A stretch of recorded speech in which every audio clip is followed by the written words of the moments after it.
안녕하세요. 자유입니다.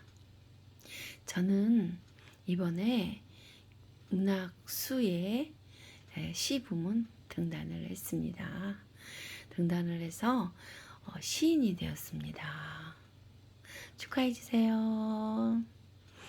11월 4일에는 문학의 집에 가서 신인상을 받았습니다. 이제부터는 책을 열심히 읽고 더 많은 시도 쓰고 수필도 쓰면서 문인의 길을 가려고 합니다. 오늘은 지난번 행복성공학 해투웨이 저자 양성일 이 책을 저번에 살펴보았었죠. 동서 철학이 융합되고 통합된 행복 성공을 꿈꾸는 천부적 능력과 역량 개발에 대해서 알아보고 싶어서 이 책을 살펴보았습니다. 네, 먼저 본 부분에 이어서 프롤로그를 한번 살펴보겠습니다. 17년 전부터 꿈꿔온 내용을 4년 반 동안 심혈을 기울여 이 책을 집필했다. 정부 기술 등급으로 정부 지원 사업 분야인 경영 컨설팅하는 정보 처리 분야 특급 컨설턴트가 긴 세월 동안 집필하는 곳으로 매우 바쁜 아내가 매일 챙겨다 주는 식사를 하며 매달린 결실이자 발행품이다. 양성일 저자의 시작하는 마음입니다. 이 책은 크게 두 가지로 목적을 가지고 있다. 하나의 목적은 우리 민족의 성공 행복인 남북 평화 통일과 통일 후의 세계 최고의 행복한 민족을 향한 소원이다. 다른 하나는 이 시대에 자기 자신에게 철들고 속찬 성공 행복으로 세계적인 철학과 하늘의 왕도를 밝히 알게 하며 10억 달러의 시크릿을 실현케 하는 것이다 라고 하셨네요. 두 가지 목적입니다. 이 책을 통해서 남북 평화의 통일의 꿈을 꾸고 자신의 또 개인적으로는 철들고 속찬 성공 행복으로 행복한 삶을 실현했으면 하는 그러한 마음을 담으셨네요. 자, 넘어가 보겠습니다. 여기에서는 쭉 넘어가면서 보면 자신의 천부적으로 타고난 재능에 기초한 자료와 지식만을 수집하여 분석하고 연구하거나 철학의 전체 방향성이 아닌 획일화된 방향에 근거하여 자신을 알고 다른 사람도 그 수준에서 가르칠 가능성이 높다. 이는 전체의 능력과 전체의 철학적 방향성의 핵심을 모르고 자신의 배운 범위 안에서만 자신을 알고 가르쳐서 서로 다른 재능과 다른 철학의 방향과 신이 준 하늘의 기운이 다른 이들의 행복을 가로막는 우를 범할 수 있다. 따라서 속 차고 철든 행복한 사람이 되고 위대한 스승이 되며 탁월한 민족의 일원이 되기 위해서는 몇 가지 절차를 거쳐야 한다. 첫째는 생활과 인생 및 생명의 속성을 이해해야 한다. 이것은 전체를 세 가지로 보는 방법이다. 둘째는 인생을 더 깊이 이해하고 자신이 선호하는 방향과 재능을 알기 위해 각자의 퍼스널리티에서 함수적으로 천부적인 재능을 발견하고 철학적 5가지 지향성과 그에 따르는 밀접한 관계성을 이해하여야 한다. 셋째는 생활의 5꼭지, 인생의 4꼭지, 생명의 3꼭지를 각각 이해하여야 한다. 이것을 통하여 정확하게 근본을 갖추게 되고 거기에서 파생된 여러 내용을 조합하고 융합하며 통합을 자유롭게 할 수 있어야 한다. 넷째는 이러한 일련의 과정을 거치며 수집되는 정보나 지식 그리고 생각하고 느끼며 새롭게 알게 된 점과 깨우친 점들을 통해 스스로 감동받고 동기부여될 때 다이돌핀이 활성화된다.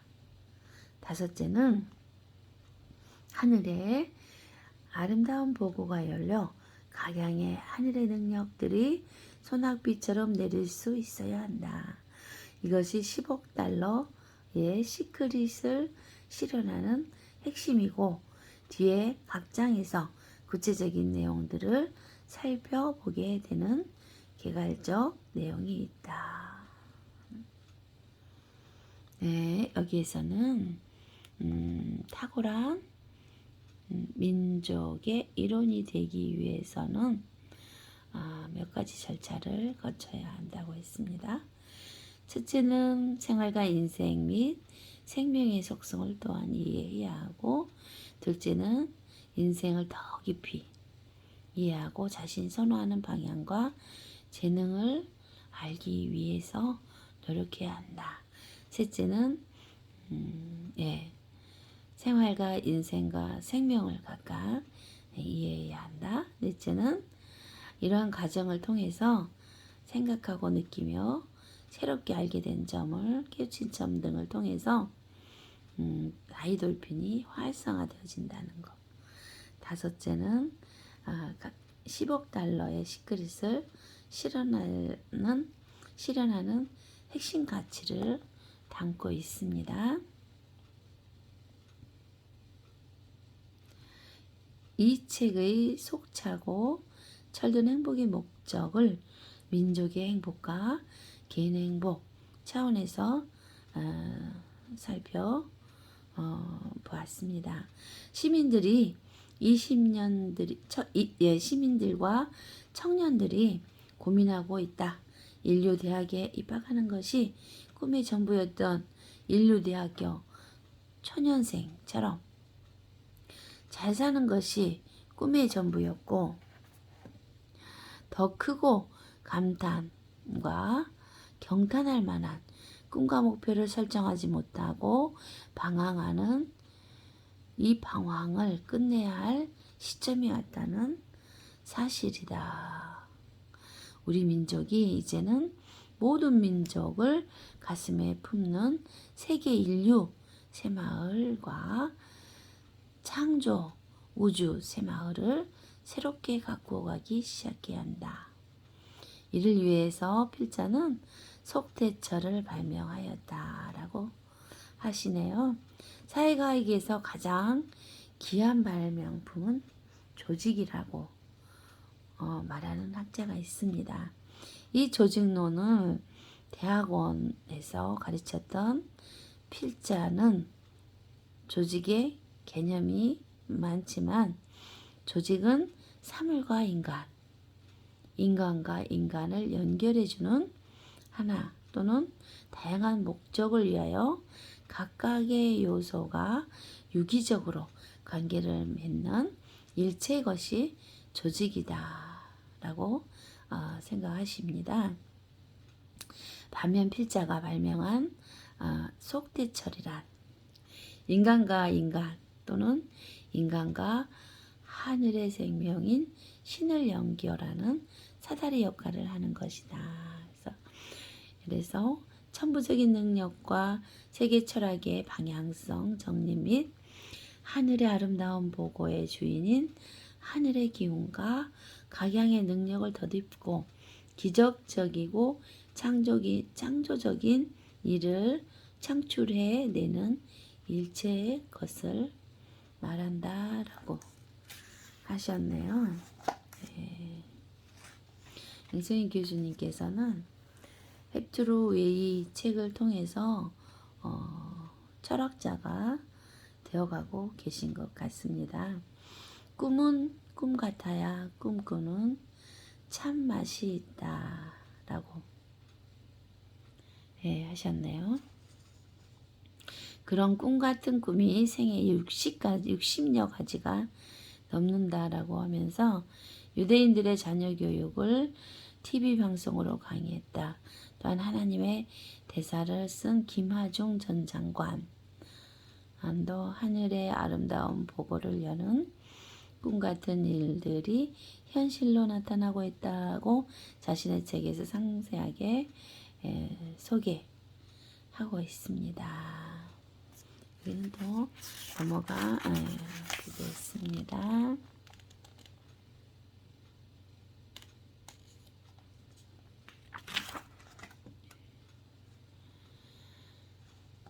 우리가 익히 잘 아는 율곡이 같은 분은 목적 지향적 철학으로 나라와 민족을 위해 목숨이 다하도록 충성한 분도 있다.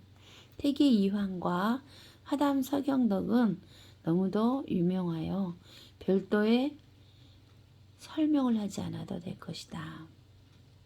율곡 이이의 10만 양병설 등은 젊은 나이에 접하고 나라와 민족을 구해냈던 이순신 장군이 있다. 이순신 장군은 목적 지향적 철학자 아리스토텔레스의 영향을 받아 유럽 등을 정복한 알렉산더 대왕과 목적 지향적 사상가였던 중국의 순자와 실행지향적 사상가였던 한비자의 영향을 받아 중국을 통일시켰던 진시 황제보다도 더 훌륭한 분으로 생각할 때가 올지도 모른다. 정복이 미덕이 아니라 정복자들을 막아낸 것이 더 큰 미덕이 된다면 그럴 수 있다는 말이다 하셨습니다. 행복 성공학 힙트로웨이가 훗날에 플라톤과 맹자 같은 이가 나와서 학이 되기를 기대하는 마음으로 책 제목을 붙였다고 생각해주면 좋겠다고 하셨습니다. 사실은 포괄지향적이라 생각되는 소크라테스와 공자와 태계 이황 같은 분들이 학을 좋아했기에 학이란 것을 붙이고 그 뒤에 학습과 훈련을 한다. 그러나 칭찬할 필요도 없고 배울 필요가 없다는 노자의 도와 하늘의 기운에 따라 타고난 재능으로 알게 된 텔레스, 그리고 학을 깊은 사색으로 알게 된 남명조씨 같은 분들이 있다. 이들은 아마도 도나 철로 표현해 주는 것이 옳다고 할 것 같고 학자가 아니라 도인이나 철인이 더 어울린다고 말할 것도 같다. 이런 분들을 통해서는 철듦에 이르게 한다. 다음은 속참을 알게 하는 핵심 인물을 다니엘로 꼽았다. 다니엘은 불교를 창시한 석가가 태어난 같은 해인 BC 624년경에 태어났다. 부분적일 수는 있으나 다니엘이 믿었던 하늘의 섭리를 통하여 속참의 기회를 갖고자 한다. 다니엘은 세 왕조가 변모하는 시대에 네 왕을 거치면서 60년이 넘는 동안 왕을 보필하는 총리로 지냈다. 다니엘은 학을 넘은 도, 도를 넘은 영, 영을 넘은 거룩한 성, 그리고 하늘의 이상과 몽조를 세상에 밝히게 된다. 자기 나라를 정복한 바벨론 시대, 자기 나라를 정복한 바벨론 시대인 누부갓네살 왕과 멜사살 왕, 바사 시대의 다리오 왕, 메데 시대의 고레스 왕이 다니엘이 믿는 신을 경외한다. 그리고 다니엘에게 느부갓네살 왕은 존엄과 존경을 표현하기 위해서 무릎을 꿇어 절을 한다. 다니엘이 태어나기 약 400년 전에는 당대 세계 최고의 장수를 할 수 있는 갑옷으로 무장한 골리앗이 있었다.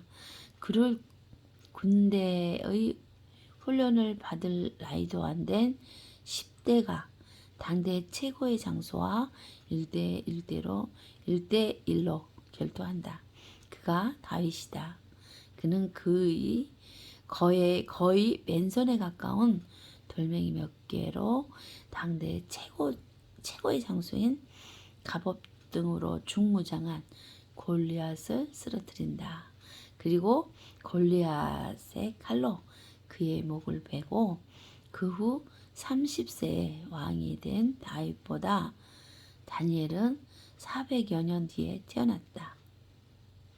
다니엘은 다윗이 믿었던 여호와 신을 믿고 하늘의 지혜와 총명을 얻어 60년 넘도록 총리를 했던 사람이 다니엘이다.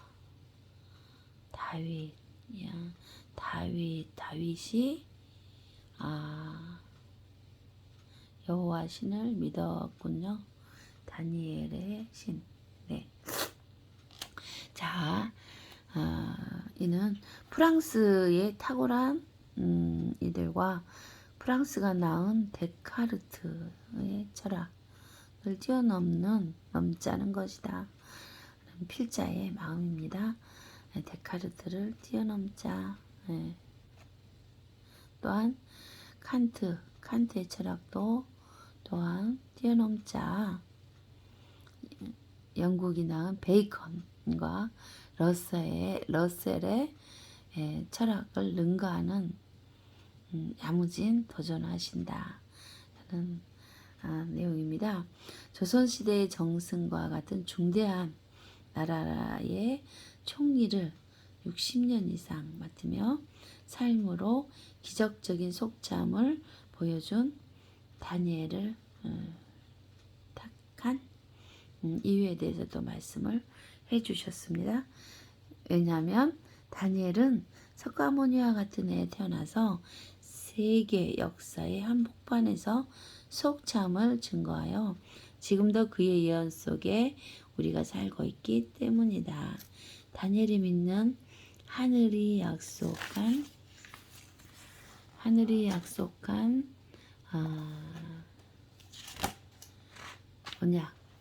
언약들은 모두 성취되었고 지금도 성취되어 가고 있다. 우리의 몸속에 다이돌핀을 만들어 놓고 우리가 훌륭한 책을 읽거나 대단한 강의 등을 듣고 크게 감동받을 때 우리의 몸속에서 다이돌핀이 활성화되게 하신 그분의 섭리들이다. 다니엘이 출생한 연도를 기준하여 2640년 동안 이루어졌고 지금도 다니엘이 믿었던 하늘의 섭리는 우리를 속차게 하는데 부족함이 없다 할 것이다 라고 다니엘을 택하신 내용에 대해서 말씀하셨습니다. 따라서 이 속참과 철듬을 융합하고 통합시켜 속대철 헵투르웨이를 발명했다. 양성일 저자님의 발명품입니다. 그리고 헵투르웨이를 통한 행복 성공학 헵투르웨이라 쓰게 되었다. 다음은 이러한 구체적인 내용들이 펼쳐지게 된다. 이 속대철과 행복 성공학 헵투르웨이를 통해 첫째는 우리나라 민족이 21세기 태평양 시대를 행복하고 성공적으로 유인하고 둘째는 하늘의 아름다운 보고를 열어 세계 열국에 기적을 보여주며 셋째는 하늘의 화평과 인류의 평화를 이루어 가게 하고, 마지막으로는 하늘의 섭리와 이 속대철로 위대한 21세기를 사랑으로 통치해 가는데 일조하기를 바라는 것이다 라고 2018년 7월 7일 창호 양성일 저자님이 서론에서 주신 내용입니다. 앞으로 이 서론을 통해서 헵투르웨이 속 내용이 궁금하시지 않으신가요? 지금 현재 속대철 그러고 하니까 이 속대철에 대한 내용을 속대철에 대해서 한번 더 설명드리겠습니다. 속대철은 영어로 헵투르웨이라고 칭한다. 헵투르웨이인 속대철은 인간의 철과 하늘의 약속인 속의 만남이다. 철은 세계 철학인 서양의 고대 철학자의 철학의 방향과 동양의 고대 사상가의 방향, 그리고 대한민국의 16세기 이후의 사상가 15명 분들의 철학 방향의 물줄기를 함수적으로 접목시켜 5738년의 핵심 가치워드를 창출하고 철학의 5가지 지향성을 도출하였다. 속은 BC 624년 사과와 같은 해에 태어난 다니엘이 믿는 하늘의 섭리인 왕의 시스템의 핵심 가치적인 키워드 15가지를 중심으로 속참으로 하였다. 이 속과 철의 만남이 속대철이자 헵투르웨이이다 라고 하셨습니다. 속대철에 대해서 어느 정도 아시겠죠? 속대철이 헵투르웨이다. 이게 속과 철의 만남으로 이루어진 속대철이 헵투르웨이다 라고 이 책의 제목을 붙인 그 내용과 똑같습니다. 이제 지금은 서론 프롤로그 서론을 살펴보았습니다. 뒤에 보면 제1편 다음에는 철들고 속찬 행복에 대해서 행복에 대해서 다음 시간에는 함께 해볼 예정입니다. 이 뒤의 내용들을 또 다음 기회에 읽어 보도록 하겠습니다. 우리 양성일 저자님의 행복성공학 헵투르웨이를 통해서 천부적인 능력을 알고 역량을 개발해서 행복한 성공을 이룰 수 있는 우리 모두가 헵투르웨이가 되었으면 합니다. 지금까지 행복을 전하는 자유였습니다. 다음 시간에 봬요. 안녕.